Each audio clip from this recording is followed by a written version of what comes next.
Di tengah gemerlap ladang kopi Indonesia, terselip sebuah kekayaan yang mencengangkan. Ada 4 jenis biji kopi yang mengukir jejak unik di dunia kopi. Ada biji kopi Arabica yang menyuguhkan kehalusan cita rasa. Ada Excelsa yang menghadirkan keajaiban cita rasa yang berbeda. Ada juga biji kopi Liberica yang menambahkan nuansa eksotis dalam secangkir kopi. Dan yang terakhir, ada juga biji kopi Robusta yang tampil gagah dengan kekuatan penuh cita rasa. Dilansir dari mitratoday.com, 70% ladang kopi di Kecamatan Ngantang, Kabupaten Malang didominasi tanaman biji kopi jenis Robusta. Sisanya jenis Arabica, Excelsa, dan Liberica. Keinginan belajar dan kehausan akan ilmu itulah yang mendorong kami untuk mendatangi tempat salah satu tokoh kopi yang berada di Desa Pandansari, Kecamatan Ngantang, Kabupaten Malang. Inilah Indonesia, tanah air yang melahirkan keindahan dalam secangkir kopi. 4 biji kopi berbeda, masing-masing mencerminkan keberagaman alam dan kearifan petani. Ladang kopi di Kecamatan Ngantang adalah cerminan dari keberagaman ini, di mana setiap tanaman adalah bagian dari sebuah kisah panjang tentang kopi Indonesia yang begitu kaya. Inilah perjalanan kami.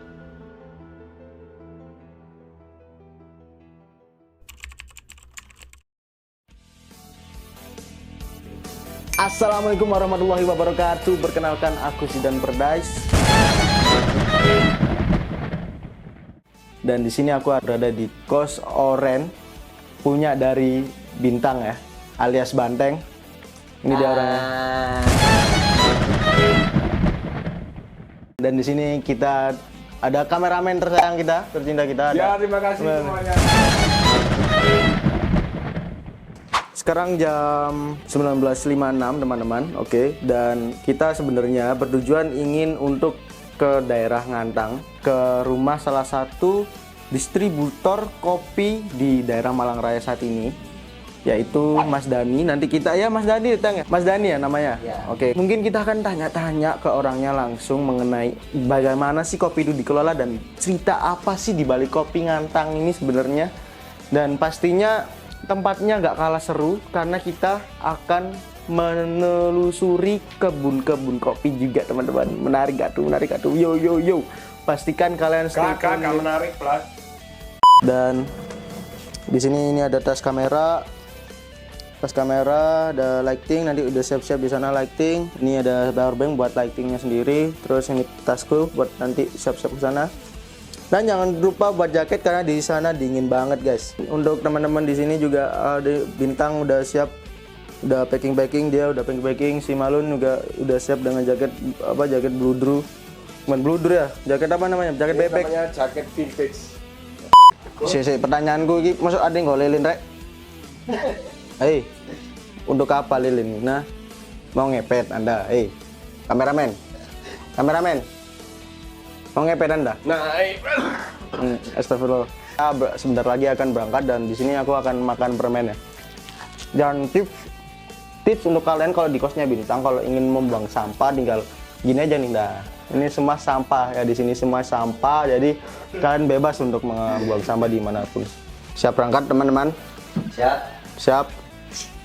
Sebelum kita berangkat, marilah kita untuk berdoa menurut agama Islam. Berdoa dimulai. Yel dulu dong, tos. Bismillah, nilai A. Amin. Bang, makan bang. Makan bang. Aduh, makan dia. Astaga. Siapa tuh? Aduh. Oke, berangkat dulu ya bang ya. Oke, siap.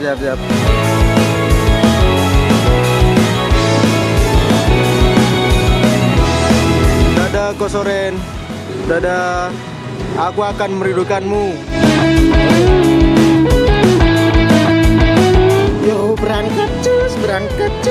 Kenapa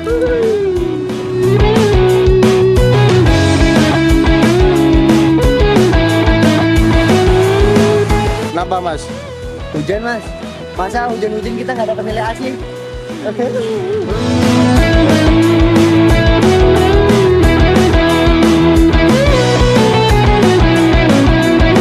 Apa jas hujan mulai? jas hujan tak ya. Jas hujannya bau, tolong.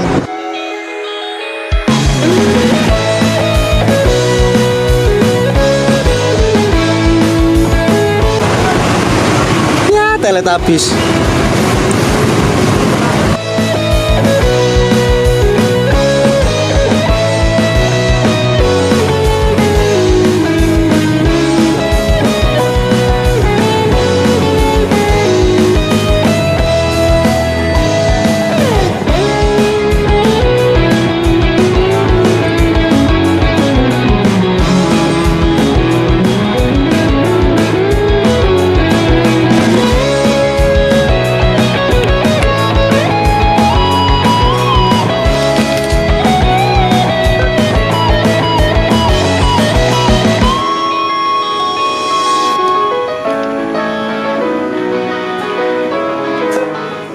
Kita udah di Alfamart ya teman-teman ya. Musuhnya dari Indomaret. Kita masih di Jalan Bendungan Selorejo, Kecamatan Ngantang, Kabupaten Malang.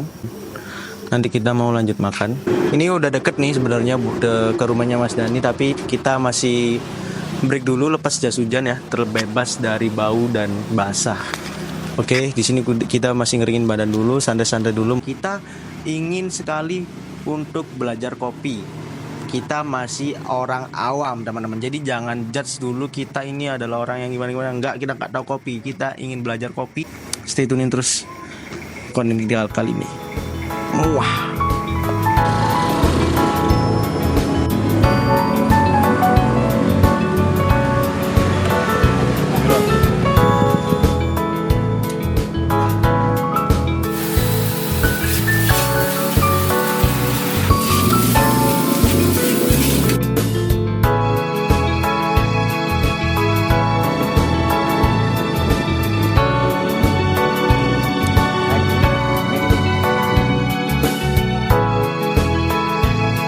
Kulo Zidan. Zidan. Nggih. Ini lagu lho. Nggih.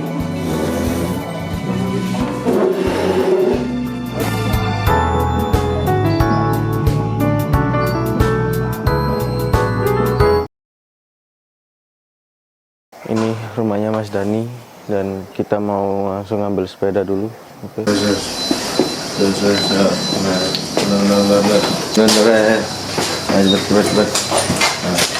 Oke teman-teman, pukul 04.46 dan mungkin akan langsung lanjut ke kebunnya. Dan tentunya kita akan ditemani oleh teman kita tercinta, Malun bin Nabil bin Ishak bin Astagfirullahaladzim, dan sama si Banteng. Bakalan nanti ke kebun dan pasti seru banget untuk tahu gimana pengolahan kopi di tumbuh-tumbuhan. Stay tune terus saja. Seger banget ini dari teman-teman kita bakalan langsung untuk ke kebunnya Mas Dani mencari kopi terenak di Indonesia.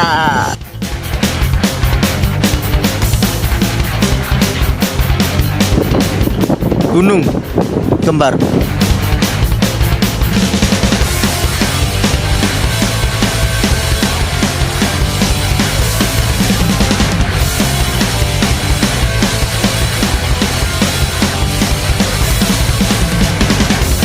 Oke teman-teman, udah turun dari motor, langsung dari motor parkir. Mungkin ini akan jalan sekitar 100 meter lagi ya. Ini adalah salah satu tumbuhan kopi. Biji kopi namanya apa Mas Ani? Robusta. Ini pohon kopi ini robusta ini. Pohon kopinya Robusta. Jenis pohonnya ya kan ini macam-macam. Lah iki nggak salah. Varietasnya dilihat dari daunnya ini Lampung. Ini nggak salah ya. Karena kan lebar-lebar daunnya. Ah. Nah, misal pohon kopi yang biasa dipakai akhir-akhir ini istilah subsidi dari program pemerintah itu dia daunnya kecil-kecil mateng dek pohon nggak kepanen. Harusnya kan setiap kepanen. kepanen. Karena nggak kepanen, dia kering nanti. Kering. Kering banget. Terus jadi green bean. Warnanya hitam. Berarti nggak cocok untuk Biasanya masuknya di diproses. BS. OBS, barang sortir. Nah, nanti misal dia jadi green bean itu biasanya warnanya hitam. Biasanya ada green bean yang warnanya hitam, kopi ini kayak ini. Harusnya kurus kepanen lah, tapi nggak ada tenaga buat manen. Karena faktornya mungkin terlalu banyak tumbuhan kopinya, akhirnya si petaninya tidak kuat lah untuk bisa manen semua tumbuhan kopi. Pasti anak yang dikorbankan kok. Pasti ada yang dikorbankan. Seperti cintamu. Ini yang awalnya kan dari hijau, terus ke kuning, ke merah sampai kayak gini. Ini terus kayak gini. Sing sempurna sing kayak gini. Marun. Iya. Merah marun. Bisa dilihat seperti anggur teman-teman ya. Jangan salah makan. Dalam biji kopi. Ayo Tang makan. Oke. Enak. Enak. Enak. Enak.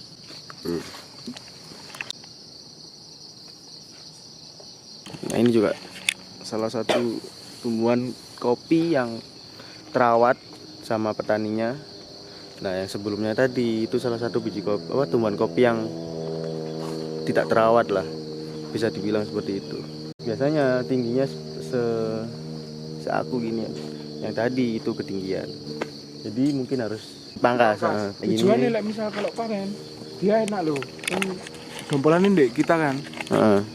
Terus like, misal dek bawahnya, memberawat dek bawahnya. Jadi kan nggak sih sampai tinggi banget. Tinggi segini udah harus dipangkas. Nggak harus tinggi banget. Ya ini bisa disesat teman-teman. Red cherry itu namanya like, misal. Red cherry. Red cherry. Fresh rasanya, seger lah Reng. Memang nggak begitu manis tapi seger. Oke teman-teman, di bulan Desember ini adalah bulan yang sebenarnya udah masuk pasca panen ya. Jadi kita ke kebunnya ini udah sedikit banget, udah banyak yang udah dipanen, jadinya sedikit banget. Yang tadi kita temuin itu adalah salah satu biji kopi yang dia itu tidak ikut kepanen. Karena apa? Karena faktor keterbatasan tenaga dan biaya operasional. Karena apa? Karena petani itu rata-rata punya banyak sekali tumbuhan-tumbuhan kopi yang tapi tidak bisa dipanen semua biji-biji kopinya oleh petani itu sendiri. Jadinya itu dari keterbatasan tenaga dan faktor biaya. Dan kita akan lanjut lagi ke daerah lahan yang lain karena di sana mungkin akan kita temui banyak-banyak biji kopi. Oke, yang tadi itu adalah mungkin biji kopi robusta. Nah kalau ke sana kita nggak tahu bakal ketemu biji apa, biji toke, ya nggak tahu. Oke.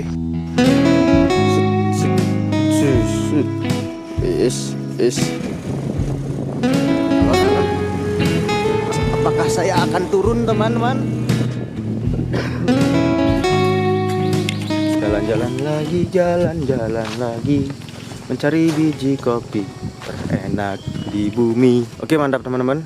Mungkin kita akan lanjut lagi ke daerah tengah hutannya. Tadi itu adalah daerah pinggir waduk, daerah pinggir bendungan.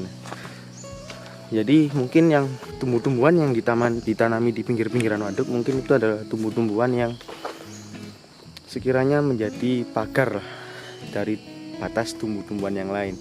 Lah untuk di tengah hutan ini biasanya emang dia dibudidayakan sebagai ladang kopi seperti itu. Itu excelsa teman-teman, yang kalau di pucuknya ada warna merahnya. Nah itu warna merahnya itu. Excelsa udah ketemu, tinggal arabica nih. Gimana bentuk tumbuhannya kayak gimana? Barusan dibilang ya bahwa biji kopinya pasca panen tapi ada yang tersisa teman-teman. Kita hoki buat nemuin ini.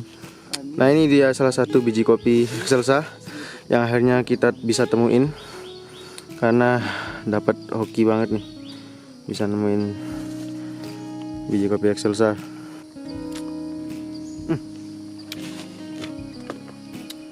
Lebih manis ini taps. Gimana rasanya Bolo? Manis. Temenan. Kayak kon. Ditelan dong bijinya. Ini luwih kerucut, lincip ngono godhonge. Iya enggak? Lebih lancip.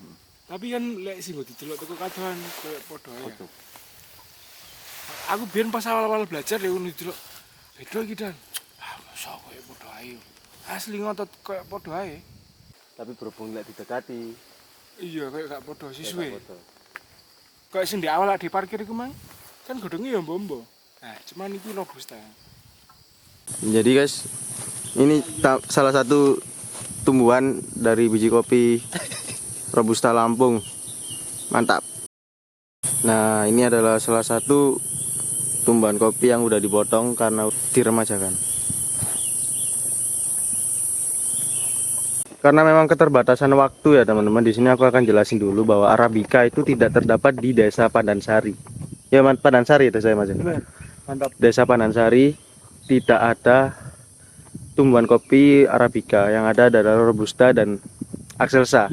Dan aku jelasin lagi bahwa tumbuhan kopi Arabica hanya bisa didapetin di desa sebelah, dan itu jaraknya 13 kilo dari Desa Pandansari. Mungkin lah next time bisa dikunjungi. Tetap. Bendungan Surorejo.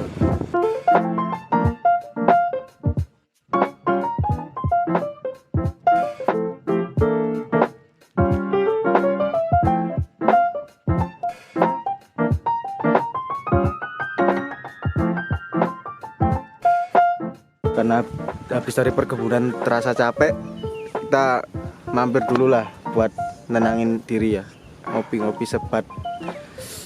Enak pokoknya. Sebelum kita berbincang-bincang, alangkah baiknya nyeduh kopi dulu di pagi hari ini. Mulai hari kita dengan ngopi.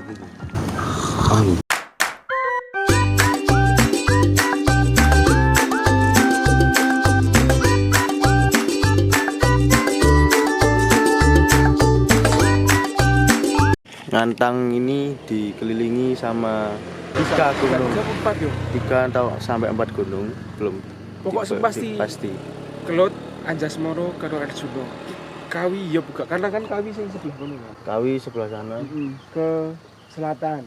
Yang pasti ada 3 gunung, yaitu Arjuna, Kelut, dan Anjasmoro. Dan pastinya kalau udah dikelilingi gunung ada banyak lahan yang bagus untuk ditanami kopi ya Mas. Pastinya begitu teman-teman. Tiga lahan pertanian masuk akal. Nah pas musim udan deres-deres ya bendungan dek kene pasti asat. Karena aku lek pan misal banyu sing teko kono dek kene tekone akeh. Ah ya. Iki sik ketampung ngono. Iki berarti sungai terpanjang yang ada di Jawa, Jawa Timur khusus ya. Kan Mantap. tembus iki pokok. Tembus langsung bisa ke Surabaya. Jadi tips buat kalian yang pengen ke Surabaya cepat lewat sungai. Oke? Mantap.